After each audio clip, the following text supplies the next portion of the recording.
मारांगो की रसोई में आज हम पिज़्ज़ा बनाएंगे घर के सामानों से ही।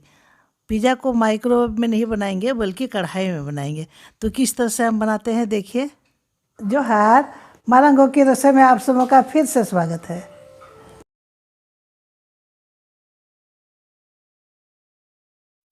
इसके लिए हमने एक थाली ले लिया है और थाली में 1 कप मैदा इसको डाल रही हूँ।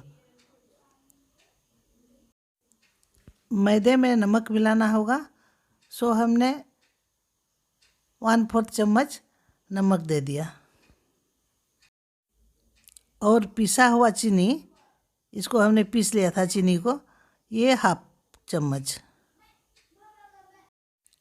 अब इसमें बेकिंग पाउडर 1/2 चम्मच दे रही हूँ और बेकिंग सोडा 1/4 चम्मच। बेकिंग पाउडर हमने 1/2 दिया और बेकिंग सोडा 1/4 दिया। अब इन सबों को अच्छी तरह से मिक्स कर लेना होगा। मिक्स करने के बाद इसको स्टील का थाली में ट्रांसफ़र कर लूँगी। स्टील का थाली में इसलिए ट्रांसफ़र की क्योंकि अब इसको दही मिलाना होगा। इसमें दही मिला के इसका डो बनाना होगा। हमने यहाँ आधा कप दही लिया है, मेजरिंग कप से आधा कप है ये। 1 कप मैदा लिया था, आधा कप दही। एक बार में नहीं डालेंगे, थोड़ा थोड़ा डाल के इसको सानेंगे।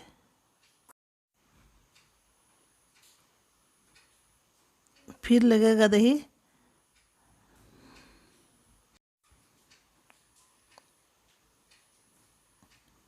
हमने सारे दही को डाल दिया 1/2 कप।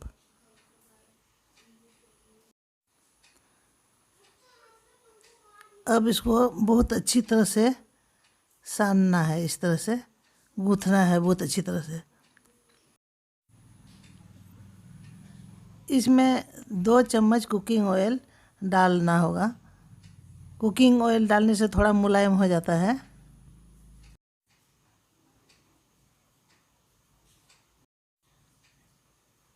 इसके बाद फिर धीरे धीरे करके इसको गूँथना होगा।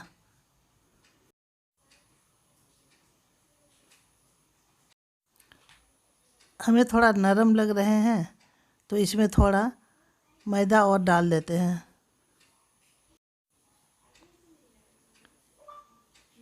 एक चम्मच मैदा हमने डाल दिया इसमें।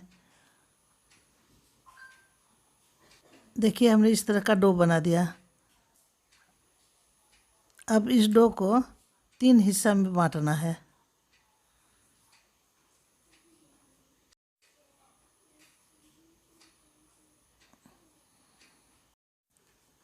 हमने 3 हिस्सा में बांट दिया और 2 हिस्सा को मिला दिए। एक डो बड़ा कर दिए, एक छोटा।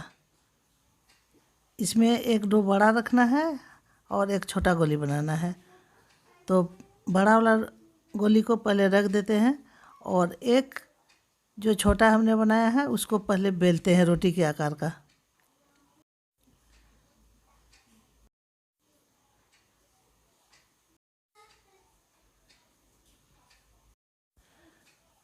एक रोटी के साइज का हमने बेला, पतला ही बेला है।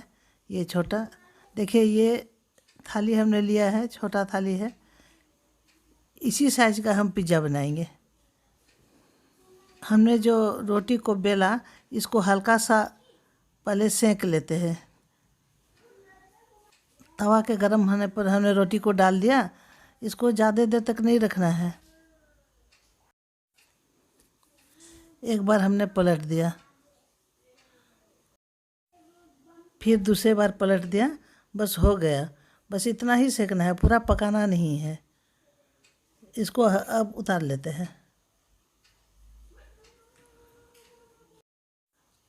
अब दूसरा वाला बड़ा गोला हमने रखा था ना, उसको भी बेल लेते हैं।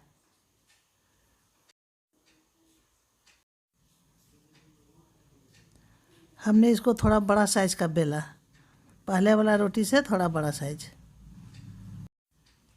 देखिए पहले वाला रोटी हमने छोटा बेला था। अब हमें इस थाली में पिज़्ज़ा बनाना है, सो इसमें थोड़ा सा तेल डाल देते हैं। 1 चम्मच जैसा। इसको अच्छी तरह से ग्रीस कर लेते हैं इस तरह, जिससे चिपके ना। थाली में हमने बड़ा वाला रोटी को, जो बड़ा गोलाकार रोटी हमने बनाया था, उसको डाल दिया। अब हम दूसरा प्रोसेस शुरू कर रहे हैं। ओवन में एक पुराना, देखिए बहुत ही पुराना कढ़ाई को हमने चढ़ा दिया। इसी कढ़ाई में हम पिज़्ज़ा बनाएंगे। इस कढ़ाई में पहले से यूज किया हुआ ये नमक है, हमने रखा था, सो काला काला दिख रहा है ना। इसी नमक में हम पकाएंगे पिज़्ज़ा। ये नमक थोड़ा कम लग रहा है, इसलिए थोड़ा सा और डाल देते हैं। हाँ, इतना काफ़ी है। नमक के ऊपर एक स्टैंड रख देते हैं। इसी में हम पिज़्ज़ा को पकाएंगे, पिज़्ज़ा का थाली को रखेंगे। अब इसको ढक देते हैं और फ्लेम को हाई कर देते हैं। प्रीहीट कर रहे हैं, प्रीहीट करना ज़रूरी है। पिज़्ज़ा बनाने के लिए जो हमने बड़ा वाला रोटी पहले रखा था ना, इसको हम पोक से थोड़ा छेद कर लेते हैं इस तरह से। छेद करने के बाद अब इसमें ये देखिए, ये चीज़ को स्लाइस वाला चीज़ इसमें रख दिए बीच में, और किनारे किनारे तोड़ तोड़ के चीज़ को रख देंगे। इस तरह से चीज़ को फाड़ फाड़ के छोटा छोटा करके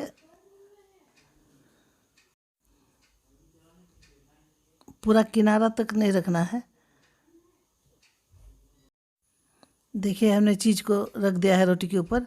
अब ये छोटा वाला रोटी को, जो हमने थोड़ा सा सेका था, इसके ऊपर रख देते हैं। छोटा वाला रोटी से ढक दिए इसको। अब फिर से पोक से इस तरह से इसको छेद कर देते हैं। छेद करना इसलिए ज़रूरी है, नहीं तो ये बहुत ज़्यादा फूल जाते हैं। अब इसके ऊपर हमने घर में उपलब्ध पिचकू टमाटर सॉस से इसको थोड़ा सा डाल दिया इसके ऊपर। हमने सोचा था शायद ये कुछ दूसरा वाला सॉस होगा, लेकिन दोनों एक ही सॉस है। तो घर में जो उपलब्ध था इसी से हम बना रहे हैं। इसको पूरे तरह से इस तरह हमने रोटी के ऊपर फैला दिया। अब इसके ऊपर हमने थोड़ा सा कैप्सिकम, टमाटर और प्याज को हम डाल देते हैं। आपके पास जो चीज़ उपलब्ध हो अब भी डालिएगा इसी तरह से। ये ज़रूरी नहीं है कि एक ही चीज़ डाला जाए, और जब पकाने लगेंगे तो सब पक जाएगा। ये सब कच्चे हैं अभी। अब इसमें 1/4 चम्मच ड्राई चिली फ्लेक्स को हमने छिड़क दिया। इससे स्वाद बढ़ेगा, थोड़ा तीखा रहेगा तो अच्छा लगेगा। आप इसको और थोड़ा ज़्यादा दे सकते हैं, आपको अगर तीखा पसंद है तो। अब बड़ा वाला रोटी के किनारे किनारे पर इस तरह से पानी से भिगो देंगे। भिगोने के बाद इसको इस तरह से मोड़ देंगे।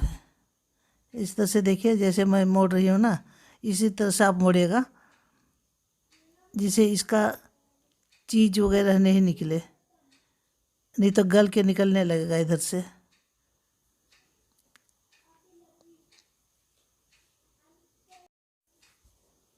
देखिए हमने पूरी तरह से इसको कवर कर लिया है, अब नहीं निकलेंगे, मोड़ दिया। अब इन सब के ऊपर में स्लाइस चीज़ को फाड़ फाड़ के थोड़ा डाल देते हैं। अब थोड़ा सा बटर लेके किनारों में जो हमने मोड़ा था जिसको, उसके ऊपर में लगा देते हैं इस तरह से।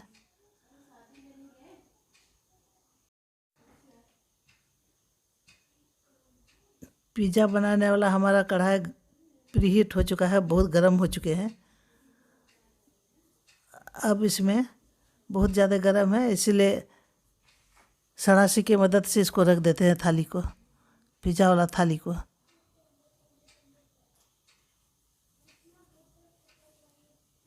और ढक्कन से ढक देते हैं। 15 मिनट तक रखे रहना है इसको फुल फ्लेम में। 15 मिनट हो चुके हैं। अब हमारा पिज़्ज़ा बिल्कुल पक चुका है। इसको अब उतार लेते हैं। गैस को पहले बंद कर देते हैं। देखिए ये निकल रहा है। अब उतार लेते हैं, थाली में सजाते हैं। अब हमने गैस को बंद कर दिया। अब टेबल के ऊपर में ट्रे में इसको ट्रांसफ़र कर लेते हैं। देखिए हमारा कितना सुंदर पिज़्ज़ा बन गया ना, नरम नरम।